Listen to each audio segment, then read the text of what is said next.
Hello. How are you?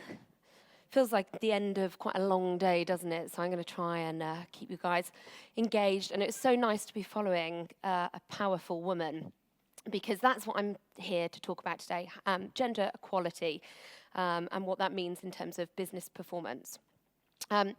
So I want to start by saying I'm actually delighted to see just a handful of men in the audience, because whilst I am going to talk in part about female health, I want to be very, very clear that this is not a women's issue. This is a business issue. So we really do need some men driving the agenda, so well done you guys here. Let's start by looking at the 20th century, because we have seen some huge advancements for women. We are completely different roles to when we started, when we first entered the workforce. But however, the World Economic Forum in 2014 did a study where they looked at economic equality between the genders, and they studied 142 countries. Can anyone guess how many countries had complete economic parity? Just 0, exactly right, including the UK. So the question I want to ask today is, when 51.6% of the population is women, and we will control 75% of household spending. There's women in the audience thinking I control it already. But 75% of household spending by 2028. Why are we not more equal within a work environment? So let's start with the business case. There we go, yeah, so Deloitte have Deloitte, thank you, have done a study which showed that the businesses with the most inclusive cultures are 3 times as likely to be high performing, and they are twice as likely to, meet or exceed targets. McKinsey also did a study which found that the top quarter of gender diverse businesses, were 20% more likely to have above financial performance. And when you put in cultural diversity, actually they were 43% more likely to have above financial performance. And finally, PwC, they surveyed a number of female graduates, and 87% of those said that diversity and inclusion policy was the most important factor when they were looking for a job. And that's because they wanted to work in organizations where they had opportunity to progress, but they were also looking for companies that had the same values as them. So why, when the business case has been made by multiple people with much cleverer people than me, why are we not doing more to support women?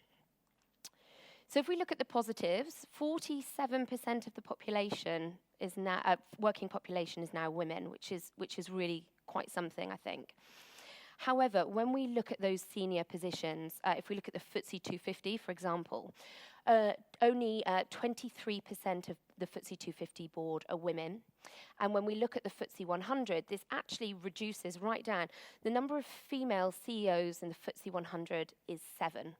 And that has been static since 2015. And the other thing to just bear in mind here is that there are still more CEOs in the FTSE 100 called John than there are women, although the number of Johns have gradually reduced since 2015. So I think what we learn here is, if you want successful children and you want them to look after you in your old age, name them John. So I think it's really important to think about how health plays into this agenda, and it's not something that we talk about very much. But every single woman of working age will have some physiological or psychological event in their life which actually impacts on their performance. And we can't pretend to be the same as men, because we're not. We are physiologically different to men. And we're operating in a world which is, I guess, designed by men. And if we want to create equal opportunities, we really need to look at the environment that we're operating in. And I think it's really interesting when businesses look at quotas. So there are a lot of people that are looking at the Women in Finance Charter or the 30% Club. And we're saying that actually 30% of women in senior positions, board positions, is an achievement. But however, when we look at actually the population numbers, with 47% of the working population, with 51.6% of the population, 30% just shows us the inherent bias that we have as women. So the thing that I'm going to talk about in part today is the reproductive and it's really difficult to say actually, gynecological issues which are still taboo and have an impact in women's performance. So there are 4 things that are going to affect your business performance. The first is menstruation, infertility or fertility, pregnancy and menopause. And these things are largely unavoidable. We're very lucky at Bupa. We do a lot of surveys. We found that 23% of women in the last 6 months had taken a day off because of a painful period.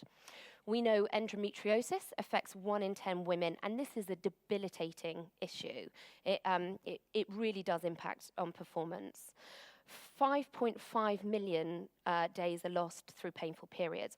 But what was really interesting is when we drilled down into this a little bit more, was that 36% of women that we surveyed, so 36% of the 23%, didn't tell the truth as to why they'd taken some time off work. They used the excuse of, actually, I've got the flu, or I've got tummy ache. Those were the two most often used excuses. And half of those women didn't tell the truth because they didn't feel comfortable about talking about the fact that they were menstruating. And then also very interesting, 70% of women said that they would have felt more comfortable talking about this if they had a female boss. But we already know that the bosses are men, and this is why we have to get you guys comfortable about talking about periods.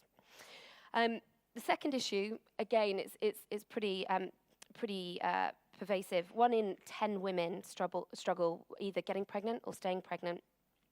I think it's probably unsurprising that women who have fertility issues regularly experience feelings of depression, and almost all of them said that this impacted on their work performance. Then we come to pregnancy. And this is quite an interesting one because the experience varies dramatically between women. I personally had no symptoms at all, whereas some of my friends have been hospitalised. But the biggest impact on women's career, I think, undoubtedly, is actually having children. Because interestingly, we have absolute parity in terms of job role and earning potential until the point that we have our first child. And that's when that gender gap opens up. So we're effectively taxed 44% for having kids. Like, we like them, but that is a lot, isn't it? So I guess the question is, why is that? And I think it's because domestic and childcare responsibility still largely rests with women. So finally, we've kind of gone through the painful periods, we've decided to have children or not, and we've gone through whatever journey we needed to get there. We've finally reached the point where we are credible enough to have board positions, and it is unavoidable that every single woman will have the menopause. Like, guys, I didn't want to call them issues, I wanted to call them events, but when you think about it, they are kind of issues, aren't they? So 25% of women who go through the menopause will have significant symptoms. These symptoms last between 1 and 4 years. I don't know if anyone saw Eureka Johnson talking about it recently. She thought she had early onset Alzheimer's. We are wildly underprepared for the symptoms that come hand in hand with menopause. 43% of women say that the menopause affects their performance within a work environment. And I guess what I'm trying to say here is all these 4 things are going to affect your female talent. And what we tend to have is actually at the start of our careers, we've got a good cohort of women, but then throughout our careers, we have these breaks in talent pipelines. So my argument or my challenge to you today is to say we don't need quotas. It's patronising. What we need you to do is remove the inequality that exists for women. We need you to provide better services and better health and childcare services to enable us to perform at our optimum. So it's really interesting. Someone said to me this morning, how can I create culture? And culture isn't, in my opinion, something that can be created in itself. It is the byproduct of a number of other things. And if we're looking at creating cultures where women are able to thrive, someone said that there's a timer down here, and I've only just noticed it, but I'm doing fine. It's like there. So culture and talent is really important for your businesses. And this takes time. And I feel like women's health is probably in the space that mental health was 5 or 10 years ago. You know, it was taboo. People really didn't want to talk about it. We felt like it would have an impact on our careers to talk about mental health. And it's similar with women's health, actually. And businesses played an absolutely critical role in normalizing the conversation nationally. So if we want to change culture, in my opinion, and it is just my opinion, we need to do 3 things. We need to look at our policy, we need to look at our services, and we need to look at education. And we also need buy-in at every level of the organisation, which I'll come on to in a minute. So when we start with policy, everyone's like, oh God, policy is so boring, isn't it? But I don't mean just documents which are kept on an intranet. I mean a very clear and authentic articulation of what you're trying to achieve. So this isn't just saying actually, or a good example of this might be standardizing benefits for working parents, not mothers, working parents, and then having that somewhere where people can access it. The second is services. So everything that I've just spoken about in relation to women is addressed in a primary care environment. So if you are able to offer your staff access to either virtual primary care, or if you're fortunate enough to have a facility that you could put this on site, then you are going to dramatically improve women's abilities to perform because they can get access to service in a work environment. And finally, it's around education. We've got to normalise these conversations. We still use very euphemistic language for women's health. You know, we say, oh, the time of the month, or, you know, I've got a girl, what was that? Star Week. I haven't heard that before, but I will use that. Well, no, because I'm normalising the conversation. I'll say, I have my period. Which I actually do. And it's, if you'd seen me last week, I was much better at giving this presentation. But ultimately, we have to remove these barriers because there is a huge amount of shame around women's health. This isn't shameful stuff, it is biology. And actually, you know, more than 50% of this room will experience some of these events. So, if you are looking to change culture, again, we really do need to start at the top. If your CEO or your exec team are engaged in this agenda, you are twice as likely to make some impact here. I think the business case for health, it just writes itself typically. However, I think when we are looking at health, we need to look more broadly. We shouldn't be talking of return on investment because you can't really put a financial value on culture. I think we need to be looking at value of investment. And as businesses, isn't it lovely to create cultures where everybody can thrive? The second is we need buy-in from them because actually we really need them to put their hands in their pockets. You know, some of these services cost money. The third thing is we actually really need them to be authentic. And a really good example of this, I think, is at Facebook. So they had for 5 years a very generous 2 months paid paternity leave, which nobody used. So when Mark Zuckerberg, yes, people are shaking their head like, I'll take 2 months off to look after my kid or play golf. Or Mark Zuckerberg really wanted to change this. So what he did, despite being the CEO and obviously not really needing paid paternity leave, he could have just taken the time, he decided that he would use this and he would publicize it throughout Facebook. And I think that is a really good example of authentic leadership because actually we need people to lead by example. So once policy is agreed, we need, I'm behind. Then we need to look at our grassroots. Can you raise your hand if you use employee resource groups within the audience already? No? A couple, a few. So sometimes called different things. I think Aviva were talking about it earlier. You were saying that you've got, your volunteers, I think these guys are great because they've already got an interest in these. They tend to be very well informed personally. And one of our customers, HSBC, they've got 12 and they look at things like gender diversity, they look at ethnicity, sexual orientation, and they are all kind of endorsed by Ian Stewart, who's the UK CEO. So it gives you kind of that leadership and grassroots. It just gets more buy-in. And Nurture is their working parents group. And these guys focus on education. They look at role modeling. They look at dispelling myths, and they do a huge amount of communication with the rest of the business. But all of this gives it, first of all, profile, but also permissions for people to engage in these services. And then finally, these guys, these line managers, a guy that works for me,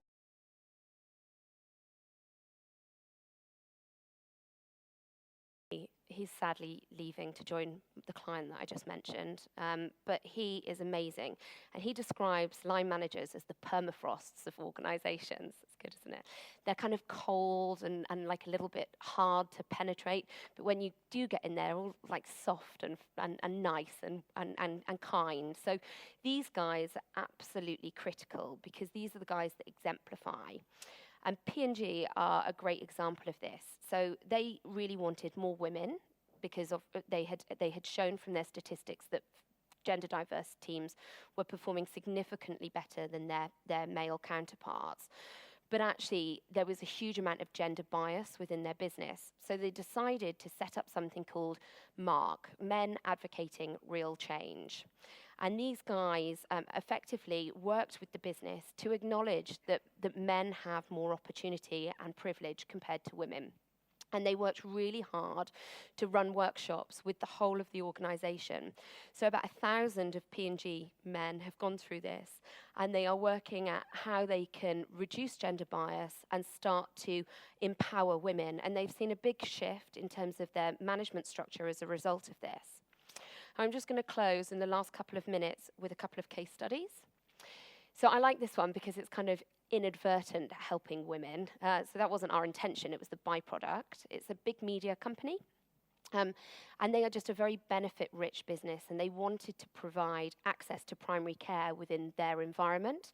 So they put it on site, and then we were looking at the first-year data. And what we found was overwhelmingly the services that were being used was family planning for women. And in fact, we then were able to model this because we know the time taken out of the business for women to access care and go and see their GP. And we were able to model then the average salary. And we found that this was saving them £400,000 through lost working days just by women being able to get a repeat prescription of the pill from their workplace. And that actually funded the rest of their wellbeing services. So I think this is just an interesting example. The second is City, who's a current client of ours. And the reason I really like City is because they're not just looking at 30%, they're looking at how they get 50%. One of the things that they're doing is actually normalizing the benefits. So they're looking at how, actually, rather than giving unequal paternity and maternity, how can they level that playing field and give men the same ability to access these benefits as women? Then they're also augmenting that kind of parity of benefits with on-site smear testing, mental health support to for return to work planning for women who have had babies, but also looking at supporting women with menopause. And finally, I just want to finish with the fact that this isn't just coming from women. A big investment bank recently saw a class lawsuit from a man who argued successfully that it was much harder for men to access good paternity policy than it was women, and this was discriminatory.